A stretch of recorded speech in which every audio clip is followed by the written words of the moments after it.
very difficult right there. Now they need to repeat that effort. Yeah, bring 7, 8, 9, whatever it's going to take to slow him down. And maybe a measure of revenge there. He's had his way in this one, but this time they get him behind the line. Need something from deep in the bag of tricks here after first and second down went backwards. It's third and very long. So the Browns in possession of the football here as we get you reset. And let's see what they've come up with offensively after having time to talk it over. And they'll take it into the end zone for a Browns touchdown. Taking it in from 24 yards out. And the Browns are going to tack on to their advantage. And that rushing touchdown is fourth, puts him just one shy of the NFL record in a single game. And we all know he would love to get to that record and even beyond it, but he doesn't need to in order to impress in this one, does he? What a performance. What an absolute great game that he's had here in this one. He would have been diving across the cam.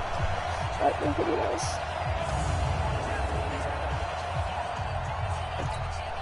So up comes Mayfield as his guys will go for two. Hunt going to run for it. And he breaks through another tackle. And he is not going to get in there. I'm going to try putting Kareem Hunt in. Right here.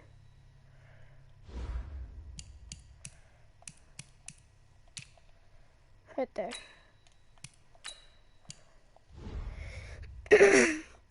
He stops short of the goal line, and the lead is going to stay right where it is. Well, partner, since this new two-point rule came into play, offenses spend a lot more time working on it. That means the defenses are doing the exact same thing.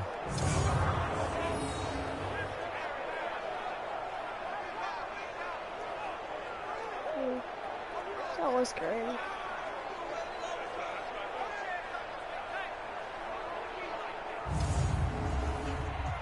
I want to do this just right here, try to use Kareem. See what it is. That was a bogey kick. And this doesn't work. The Steelers recover it. Well, fourth quarter, they felt like they needed the football back. Unfortunately, they couldn't get it. And I know we brought analytics into the game, and someone has said here that the data says that when a team's expecting an onside kick, 80% of the time, the team expecting it, they do actually recover the ball, which is what we saw here. I just wonder if that number is much more of a anecdotal type of a number. Kind of like when the coaches tell us, well, when you score on special teams, 93% of the time you win the game. I'm still waiting to see that number is empirical. And he'll take it down here just shy of the 15 at the 16-yard line. Throwing again on second down. Rudolph. The intended receiver out of the backfield was Jalen Samuels, and it's third and short. So the incomplete pass on the last play, and that leads us to a 3rd and 3. Rudolph going to throw again. Got his man. What a touchdown. For a Steelers touchdown. Deontay Johnson there to make the grab. And the Steelers are able to close the gap just a bit. And that touchdown puts us in a position to have a discussion, doesn't it?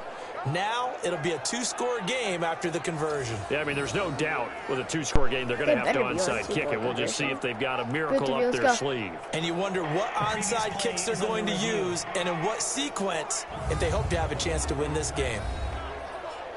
Well, he wasn't on. Never mind.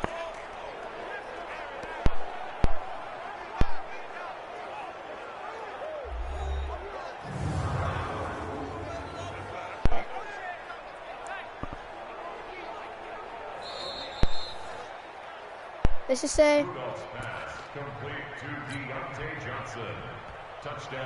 It took them an extra look, but they found out it is a touchdown indeed. The official says this one counts. Extra point put through by Boswell. And that will shave one more off this lead. So that drive with 4 plays. And it ends with a Pittsburgh touchdown.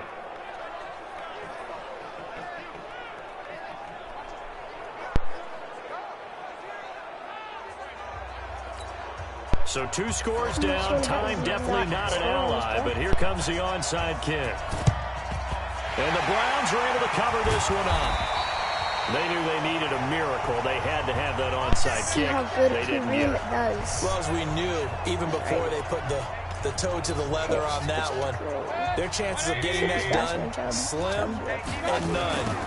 And I do believe we saw Slim just leave the door, didn't we? We did indeed. I think we're down to none. On first down, a running play ends up going backwards as he won't get close to the line of scrimmage. In fact, he's going to lose 4 yards. They run it again with Chubb.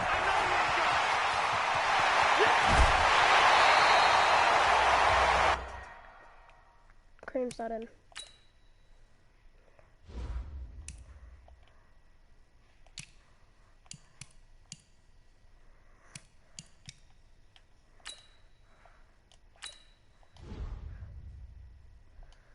Why is Cream not in?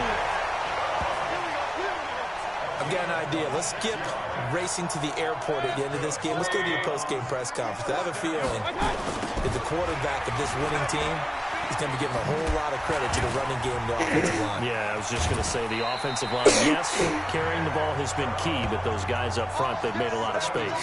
This game not quite as good as the last, but still over 40 yards between the two. Well, they probably don't need to run a play here, but you wonder if they're going to be able to resist on first and goal. And maybe a measure of revenge there. He's had his way in this one, but this time they get him behind the line. It's second and goal, back to the 8-yard line now. A run for Nick Chubb. And a nice move will yield nothing as he's stopped behind the line.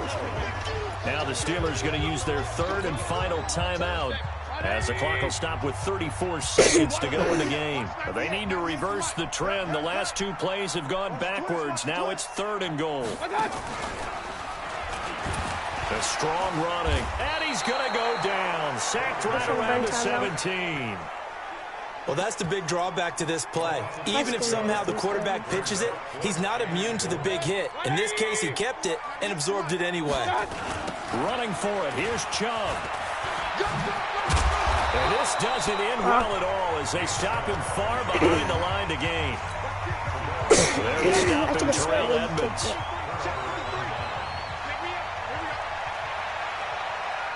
And whistles, and they take their final timeout with 7 seconds left.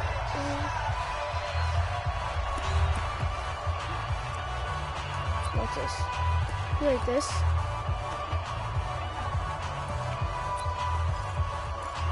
Watch this. This is how you get The Steeler offense here about ready for their next drive. This is just an exercise in futility. Do you even bother running a play here offensively? I wouldn't, because now is not going to erase what's happened during the game. So after it's over, you're going to go to the film, find out. Accelerating, and off he goes. And a little bit of a consolation prize there. He's into the end zone. Won't win him the game, but they do get the score with all zeros showing. But some fantasy players are really happy with that score. Doesn't affect the outcome, but, hey, nice job there to put it in the end zone for the final play. Could it affect other things? Sometimes these types of scores are ones that we don't consider big at the time. Then later on we find out maybe that was a tiebreaker. Yeah. Or, of course, in the fantasy football world, these points mean a lot. A lot there. Guys, that was a great play right there. Won't be enough, but here's a final chance at the extra point.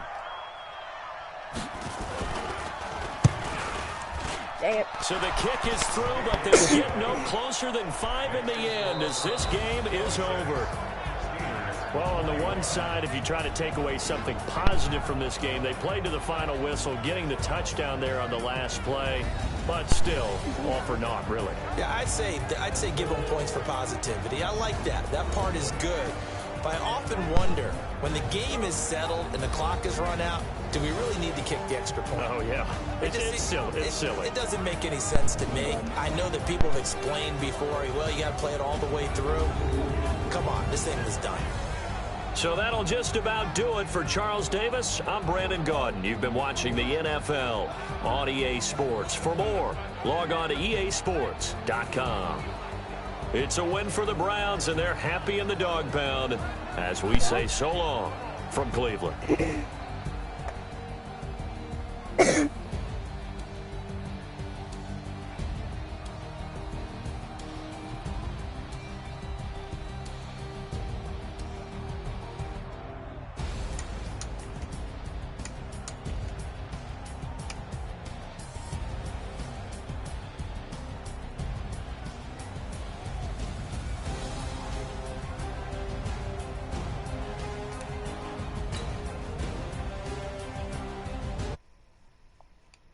See you guys.